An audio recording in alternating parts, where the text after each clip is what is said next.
a little look at our pets, which is fun. We have finished all the homework that you need and to cover for your test. I did see, and I'm now trying to find it again. Where's that question?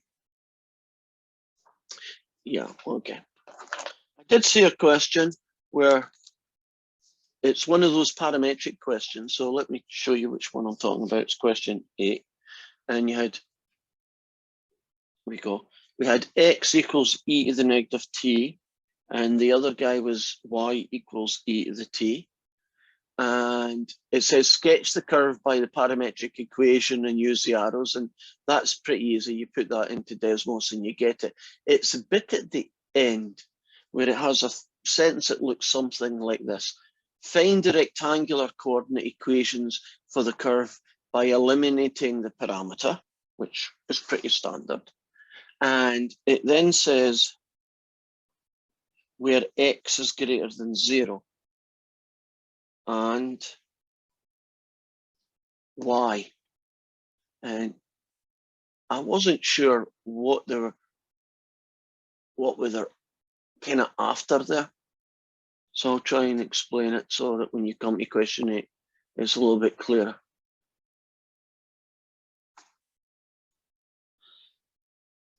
So we will take this fella here, right? And well, I guess I'll write this too. And we'll do the convert it into X, Y stuff. If I take this fella, then X is 1 over e to the t. And then if you cross multiply it, x times e to the t is 1. And then divide, you get that. And which means then that y is equal to 1 over x. That's not the only way you can do that, but that's the equation. Now, this bit here, it says where x is greater than 0, and then you have to choose greater than, less than, or not equal to 0. That's not really quite clear what's going on. So let me show you up here. X can only be greater than 0. You might say, well, how do I know that? Well, 1 over e to the t is always a number that's positive, right? E to the power of anything is positive, right? E to the power of 10 is a really big positive number. E to the power of negative 10 just means a very small number, but it's still positive, right? And this is true for this one. So all they're saying is, if you use these equations, you can only get positive in x's and y's. So your answer here is just to put that sign in.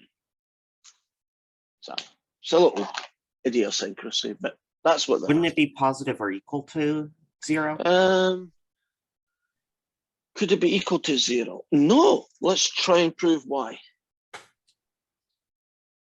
E to the t can never be 0. If you just sketch e to the t, it looks like that.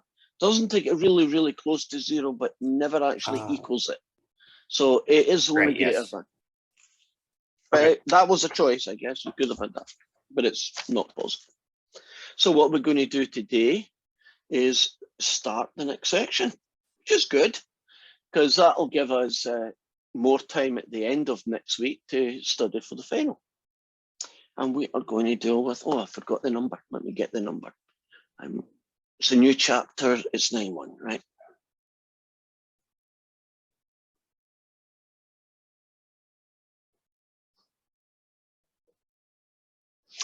And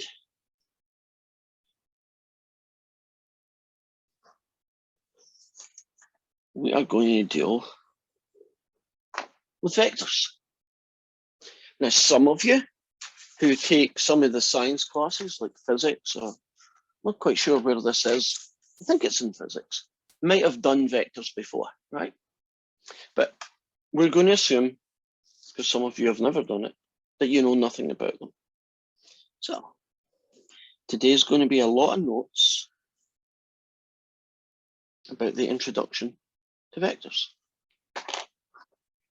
Now, the official name of a vector, official definition is it, of a vector, is a directed line segment.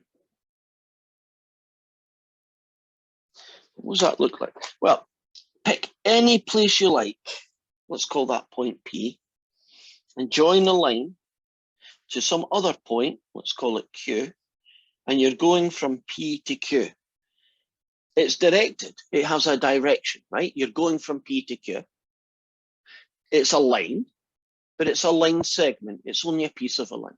So a vector is basically, it's a piece of a line. You start and you finish. You can think of it as a movement, right? You're going from P to Q. And we have a number of different ways to describe a vector. One of the notations that gets used, you say PQ with an arrow above it. Some in my Calc 3 or 4, can't remember, says they've seen notation with a pref. Maybe it's they forgot the other bit of the arrow, but they put this funny little thing that's like an arrow without the other. Some of them have told me that they have seen it written with a funny little hat above it. Right? They're all that vector, right? P to Q. You will also find that we can use, in this case I'm using the letter U, to represent that vector. Now, when I take over the universe or the world, I think I'll take over the world first, then the universe. Once I've done that, I will make sure that there's only one way to write a vector, and that will save all the possible permutations that other people will do. And I'm probably going to opt for a letter with an arrow above it. Now, when you see a vector in a textbook, it looks like this. It's a bold U. Right? So if you look in a vector and you see a single letter of the alphabet and it's bold, you know, extra thick, bold, and that means that's a vector. We can't do bold, you know, it's hard to tell bold, so we stick arrows and things. Right. Has anybody seen any other notation that I've not got in that list? Because I'll just add it and then never use it. But just so you can say, oh, I had a professor who did this when it was a vector. Has anybody seen any other way of writing them? Okay, so have anybody seen any of these ways? Because you may not have seen vectors at all. Right, so some of you haven't seen them. Now you know what a vector looks like. It's basically starting at one point and finishing at another, and you go from P to Q, and that's called the vector U. And we are going to be spending a lot of time talking about vectors. Well, here's one of the funny things about vectors is it doesn't matter where you do them. Those three, even although they're in different locations, if I put my X and Y axes in, right, are all considered the same vector. Vectors don't need to be at the origin, right? That's a key thing. You can do them anywhere you like. Now, what makes these vectors the same? Well, hopefully I've drawn them well. Do you notice that they're all parallel and they're all the same length? That's all you need to do to be equal to each other. Right? Now, let's suppose I would like to describe a vector using numbers. So let's suppose P, this guy here, has coordinates 1, 2, and Q up here has coordinates 5, 10. Then if you wanted to describe the vector PQ, you give it in terms of two numbers, and you use these funny shaped brackets. Again, when I take over the world, I'll figure out a better system, but don't they look like greater than and less than symbols? They aren't greater than or less than symbols. They are just brackets. And I guess we've ran out of brackets, right? We've got curved ones, right? We've got little squiggly ones. We get square ones, but right, well, we ran out of brackets. So we're using these to represent brackets. And what you want to do is you want to tell how people should go from P, wherever you decide P is going to be, and you're going to say how many units you go this way, followed by how many units you go that way. Now, if I did this in a square paper, you could count it, but you can trust me. If you go from there to there, it's 4. And then if you go from there to there, it's 8. So this vector would be described as a 4, 8 vector, right? 4 along, 8 up. Now, I would like an equation or a formula that would allow me to get these numbers, because I was counting boxes, but can you imagine they're really, 18,92, 7, minus 50, right? If they were really, really ugly numbers, you couldn't draw it and count boxes. You'd be there all day. So how do we get around that? Well, here is the formula. XQ take away XP, YQ take away YP. And obviously that's XP and YP, and that's XQ and YQ. I tend to just remember this as second take away the first. So I'll show you how it would work. 5 take away 1 is 4. 10 take away 2 is 8. See how I did that? Second take away the first, right? 5 take away 1. That gives me the first answer. 10 take away 2 gets me the second answer. And that's the formula for, if I tell you the coordinates of P and Q, this is the formula you'd use to find the vector PQ. So let's try that. Suppose I told you P was 1 minus 10 and Q was 17,3. Would you agree you do not want to put that on a grid and count boxes? I mean, that would be a pretty messy job. And all I wanted was the vectors from P to Q.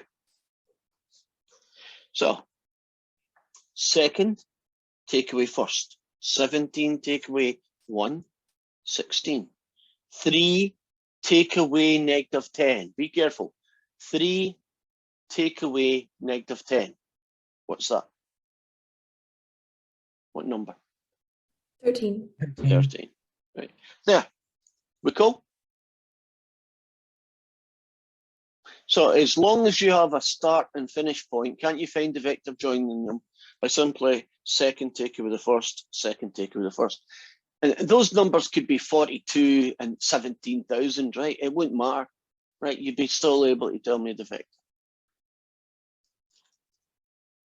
Right. So if I gave you the coordinates of 2 points, are you comfortable you could find the vector's components? Sorry, quick question. You might have Yes. already said this. Right. Are vectors always positive? No. Oh, my 2 answers are positive. Okay, let's do one that's negative. P is 3, 1, and Q is 5.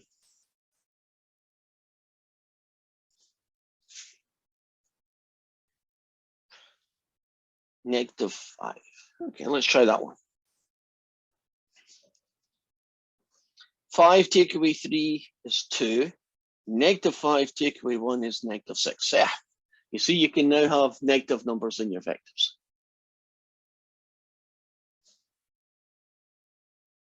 5 take away 3, negative 5 take away 1. So there's a negative. Let's show you what that guy looks like. I won't start anywhere you like.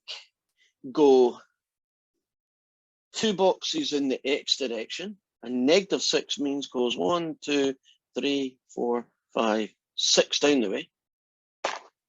And your vector goes from there to there.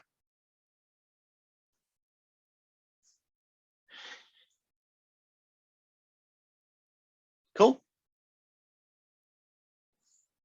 Well, let's add some terminology.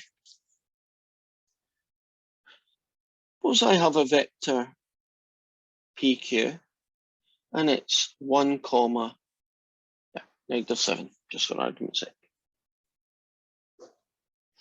We call this number here the X component of the vector. Not its X coordinate, it's X component, right? Slightly different word, but that's what we call it. And this guy That's going to be called the y component.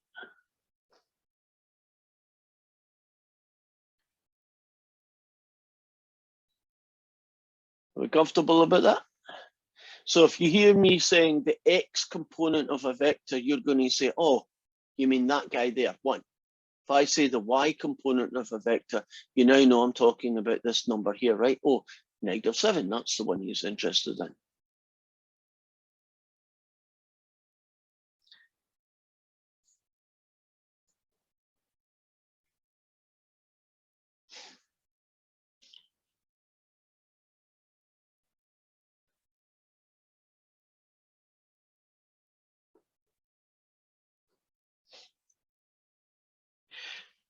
Now we're going to find what's called the magnitude of a vector. The magnitude is, oh, you could say it's the size of the vector. You might call it the length of the vector. Right. That's what a magnitude means, right? How big is a vector, right? You know, is it that size or is it a little skinny one, right? Is it 10 units long or 2 units long, right? That's essentially what we've got. And there is a way, a formula, for calculating the magnitude of a vector. So I'm going to use that notation just for a little while. Suppose u is the vector 3, -4. The magnitude of u is written using that notation. You see those 2 vertical lines that look like the absolute value symbol? That's, whenever you see that, you're being asked to find the magnitude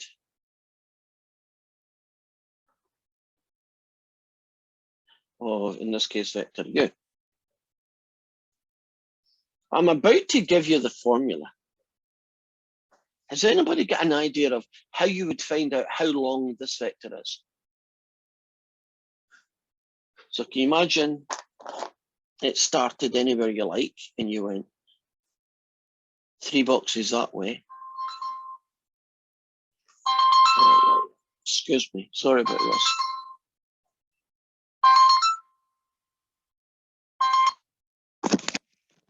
Hello. Hello. Line lock now. Line lock by Norton. I apologize again. I normally wouldn't bother about that, but I have a guy coming in to put in the railings, the guttering to my house. You've lived through my house process quite a lot, right? But the guttering is the last thing. And he said he would contact me sometime today so we could arrange when they're going to come and do it. So I apologize. Right, so I've forgotten what it's called. I was about to ask you, what is the formula for it? So you go 3 to the right and you go 4 down, and that's the vector. I want to know how long that guy is. Any ideas? Pythagorean. Pythagoras theorem. Yes, I got it with quite a few of you. And basically, don't you just take the x component and square it, and you take the y component and square it. And I've chosen this one to come out nice. And that's the square root of 25. And magnitude is always a positive number, right? It's a length of things, right? So it's positive, obviously. How we go? Right. So let's use some guys I've already got. If you want to find the magnitude of this vector, it's going to be the square root of 1 and 49. So it's going to be the square root of 50.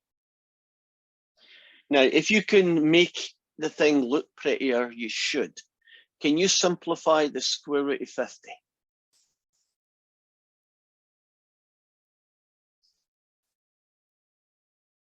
It is possible. What can you do to simplify the square root of 50? 5 square roots of 2. Yeah. 25 times 2 gets you 5 root 2. If I did this one up, I won't do that one, too big a number. I'll do this one. If I was wanting to find the magnitude of this vector, it would be 2 squared plus -6 squared, which ends up being the square root of 40. And you can simplify the square root of 40, can't we?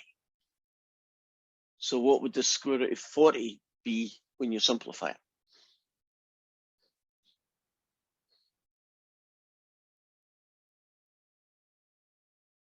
No takers? Yeah, 2 square roots of 10. 10? Yeah. 4 times 10. 2 root 10. Hey, a bit rusty on simplifying square roots, guys. So you might want to brush up on that a little bit. So what have we talked I have about a so far? question. Yes. So is the symbol for finding the magnitude, is it just the absolute value of whatever sector it is? I'm not sure what you mean by sector. Or a vector? Oh, So if vector. you're trying to find the vector, the magnitude of vector, is the symbol that you're going to use is the absolute value of vector, whatever it is? Well, it uses the same symbol as the absolute value. Right? I Right. wouldn't use the word absolute value, because when you use the word absolute value, you're actually talking about a single number. That's the absolute value symbol being used as an absolute value. When you put it in the context of a vector, right? That's me saying find the absolute value of that. I'm not really saying find the absolute value of that. I'm asking you to find the length of that vector. That might be a lawyer-esque nitpicky, but it is what it is. We use the same symbol because we don't have that many symbols. So things get used in mathematics in different ways, don't they? Which is really annoying, because it would be nice if you had it'd be nice if I had a new symbol called squiggly squiggly, right? That meant the magnitude of a vector, and that way you wouldn't be maybe overlapping. Side new unit, but I'll tell you this right now.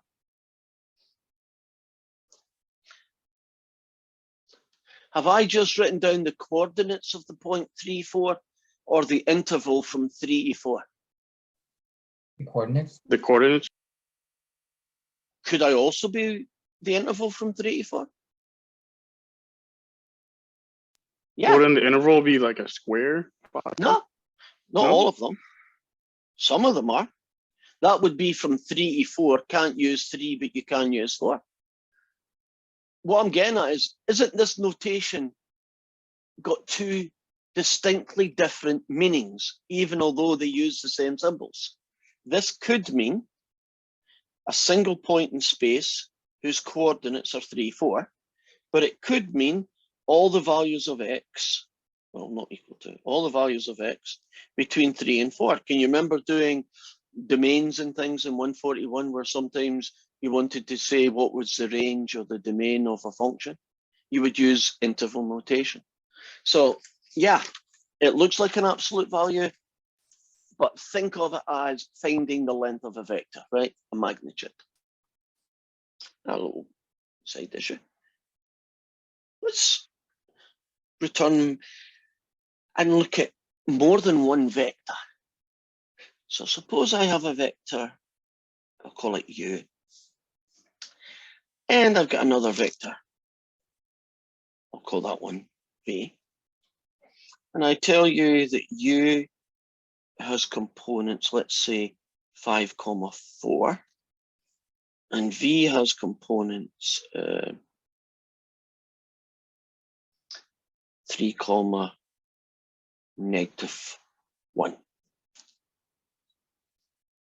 So that's this vector, that's that vector, right? Now, I would like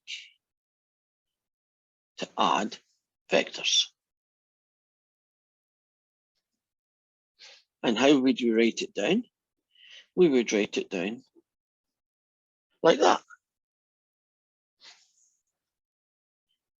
And so I would have my first vector add my second vector.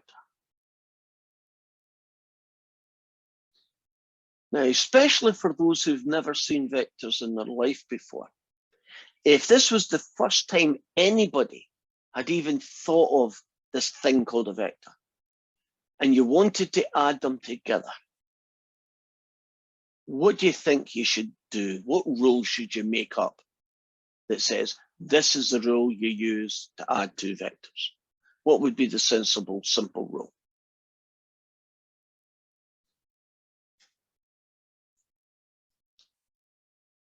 I guess I could go by the first and second. So x1 plus x2, Okay. comma y1 plus y2. Don't see any problem with that. Don't you basically add the x components and add the y components? Doesn't that make sense? It would be a sensible way to add vectors. And isn't the good news is that's exactly how you add vectors. You just add their x's together and you just add their y's. Now you might want to say, I wonder what that visually would be like. I mean, what does it mean to add two vectors? So can you imagine this here is vector u? So it starts here and it finishes here. And then you take this vector and you stick it on that side there. And you notice that start, finish, so I finish here. If you take the original start of u and the finish of where v ended up and you join them together, do you see that you make a third vector? That third vector is actually that guy. Isn't that kind of interesting? That if you add two vectors together, aren't you really just making up triangles and you're finding what the third side of the triangle would look like as a vector? That's kind of cool, isn't it? That's what adding vectors does. Do you need to see another add, or is that so obvious I don't need to do it again? You comfortable if you want to add two vectors, you just add the two numbers. Yeah, we're good, Okay. I think.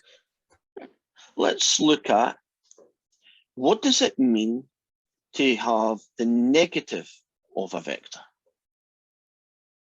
So imagine v is the vector 1, -3. The negative of the vector is written like that. Negative v.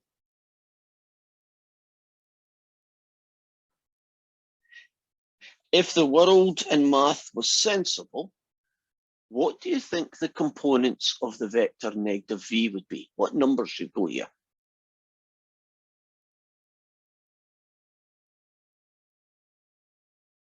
-1, +3. And that's exactly what goes there. What did you do for those who aren't sure what you just did there, Cassandra? Just distributed the negative in. Yeah, a bit like saying -1 times each of these, right? Right. Visually, what does that look like? Well, can you imagine that this was 1, -3? So it'd be down this way somewhere, right? That's what the vector v looks like. See? If I to this vector, right, I'll start here. I go 1 to the left and I go 3 up. This is what negative v looks like. Do you notice that they're parallel? They're just pointing in the opposite direction. So when you stick a negative in front of a vector, isn't the only real change you make to that vector is you make it point the other way. Right, so if it was pointing downhill, it will now point uphill, right? If it was pointing uphill, it will now point downhill. That makes sense? The negative of a vector just changes its direction. It's still the same length. The lines are parallel, right? It's just which way up the railroad track you go, right? You go down the way or you go up the way. And that's what the negative of a vector looks like. Told you today was going to be lots of notes. I think I've kept that promise.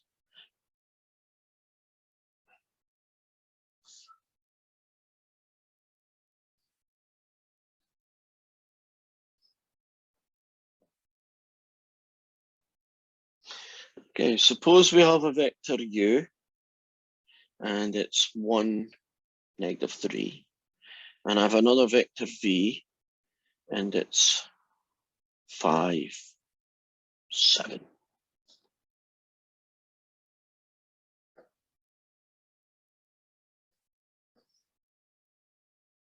We would like to subtract, right? We know how you add. Now we want to subtract. So far, haven't the rules been pretty straightforward? What you guessed you should do is exactly what you should do. So how do you think we're going to deal with subtracting two vectors? Do x1 minus x2 and then y1 minus x2. X1 take away x2, y1 take away y2. That's what it looks like. 1 take away 5. -3 take away 7. -10. Okay, there's one where everybody is negative.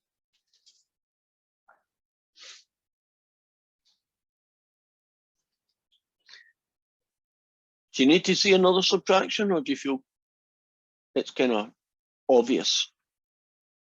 Right.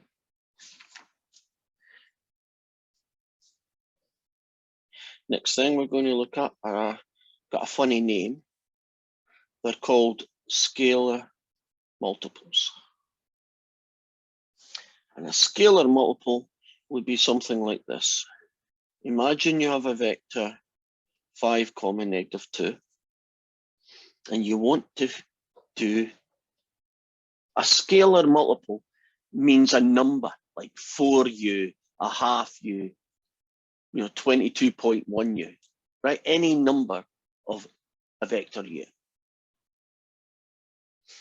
Well, so far everything has went the way it should. Wouldn't it be nice if this does the way it should, right? The intuitive way. If you wanted to find a vector then, 3u, what would you do to the components of the original vector? Multiply them by 3.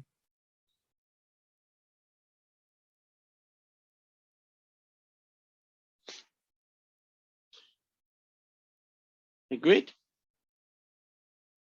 Now, you want to see what that looks like? Can you pretend that that's what u looks like? If I drew 3u, I'm not sure how good I did it as a job, maybe a little bit longer.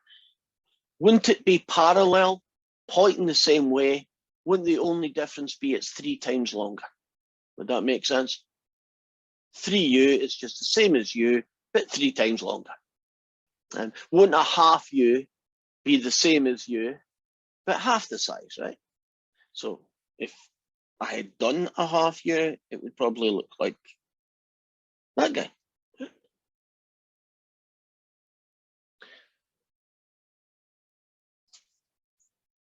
Are we good with scalar? Do you need to see more? Comfortable with 4u, 10u, a half u, -7u?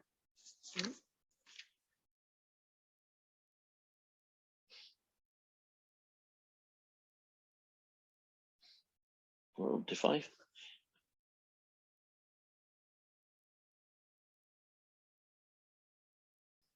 Combination of vectors. What do I mean by that? Let's have 3 vectors.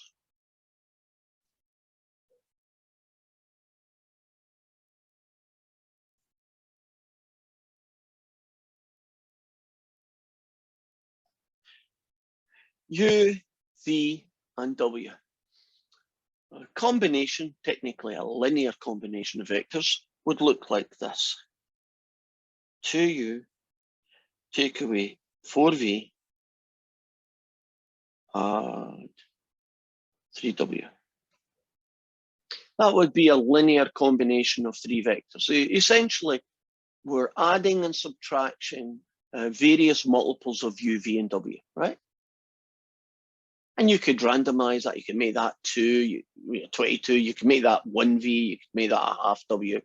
Any combination, all works. Well, we are going to be able to actually do that calculation. I'll take it a little bit slowly. It's 2 times this vector, take away 4 times this vector, plus 3 times that vector, right? I've put the components in, right, the numbers. You don't need to do this question the way I'm going to do it, but it might help. Sometimes when there's too much going on, if you try and do it in one go, at least if you're me, don't you end up making a mistake, right? You just forget a piece, a plus turns into a minus, whatever. So what I would do is I'd double these guys. I'd keep that as a negative, and I'd 4 times this guy. I'd keep that as a positive, and I'd do 3 times this guy. Because I find it easier if I have to do more than one thing, that I try and break it into doing 2 smaller, easier to do correct things. Now, this guy is 2.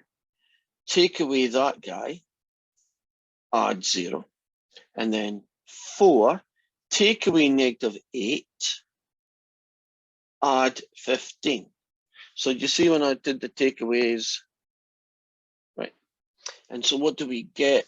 That and that and that gets me -26, and that gets me 12, and that gets me 27. Now, if you were braver than me, wouldn't you just say double that one, take away 4 times that one, add 3 times that one, and you'd get this answer? But that's too much for me to keep in my head, and I tend to make mistakes. So I kind of broke it into 2 steps rather than 1, but that's your choice. Some people are just more mentally adept than I am.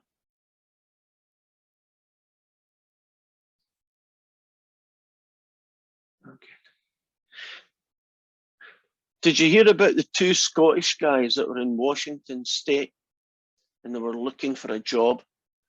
And one of them saw on this big tree a sign, and it said tree fellers wanted. And so one Scots guy turns around to the other and says, "Oh, that was hard luck. I wish there was another one of us."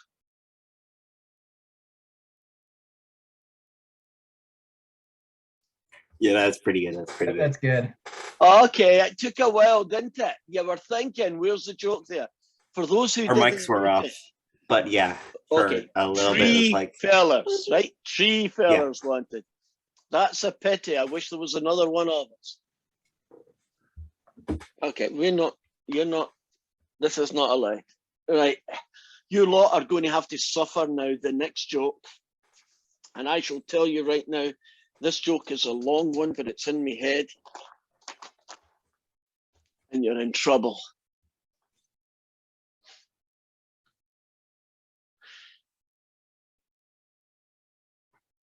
A Polish guy and a guy from the Czech Republic, right? Czechoslovakia, the Czech Republic, came to America on holiday. And they were hunting bears. That's what they were doing. And they were in one of the desolate middle of the forests. And a park ranger came upon them and he says, "What are you doing?" He says, "Oh, we're here from Europe. We're on holiday. We're hunting bears." And the guy says, "What are you using?" And they bring out these tiny little bows and arrows. And the warden says, "What you're going to hunt bears with that?" And they said, "Not a problem. We've seen them on TV. Little teddy bears. How hard are they to kill?" And he couldn't talk them out of it, and he let them go. And a couple of days go by and they've never been heard of. And so he gets a job of searching to see what happened. And he finally finds the camp that they were living in. And it had been attacked by bears. A female bear and a male bear. And it's obvious the guys were dead. The place was ripped apart. And not only that, the 2 bears were still there, sleeping off their dinners. Big fat bulging bellies, snoring away. And he gets on the radio and he says, "I think we found that Polish guy and the Czech guy." And he says, "How do you know?" He says, "Well, look, you can tell the camp's been attacked and the bears are still here and they've got big fat bellies. They've obviously been eaten." And the warden's, his boss says, "Look, you're going to have to check." He says, "I want you to go over and shoot the female and slit her stomach and find out what body is in there." So he does that and he gets back on the radio and he says, "Yeah, I've checked." He says, the female, she had the Polish guy in it. That was him. He's dead. So his boss said, "What about the Czech?" And he says, oh, I think the check is in the mail.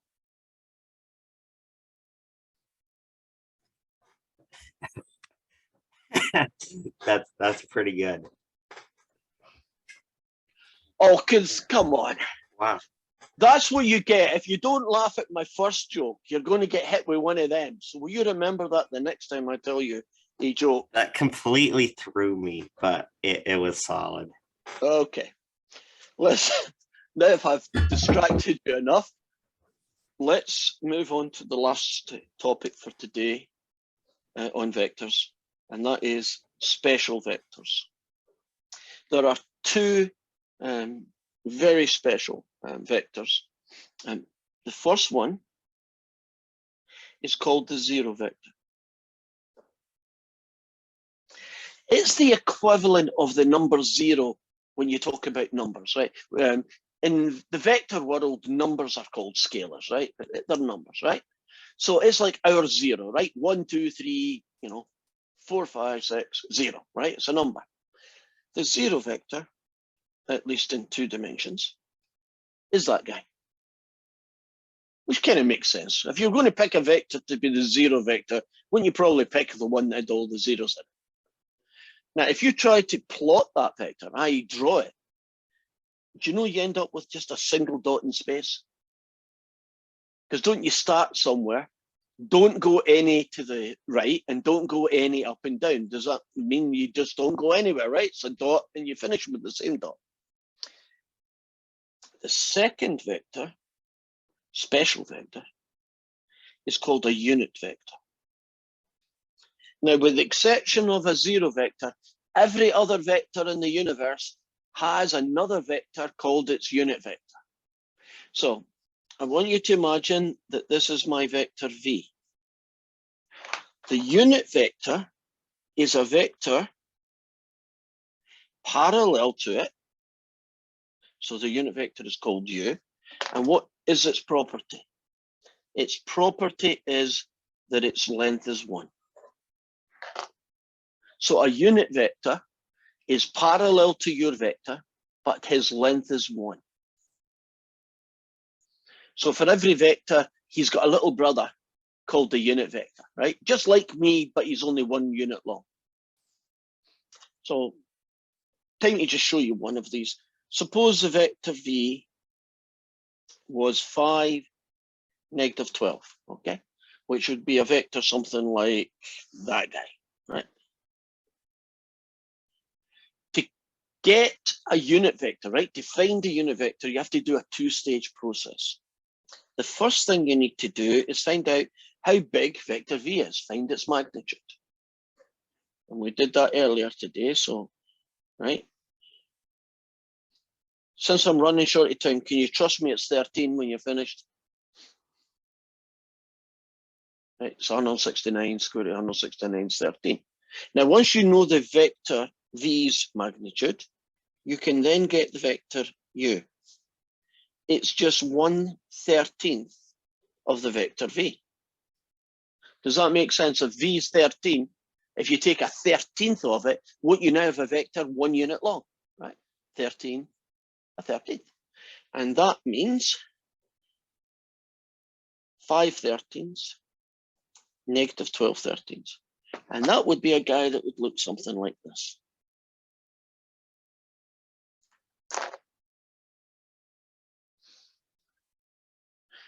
That makes sense? A unit vector is just a vector, the same direction in whatever of the original v, just 1 unit long. And you do it by finding the length of the original vector and dividing everybody by that number, right? 1/13 is just a way of saying dividing by 13.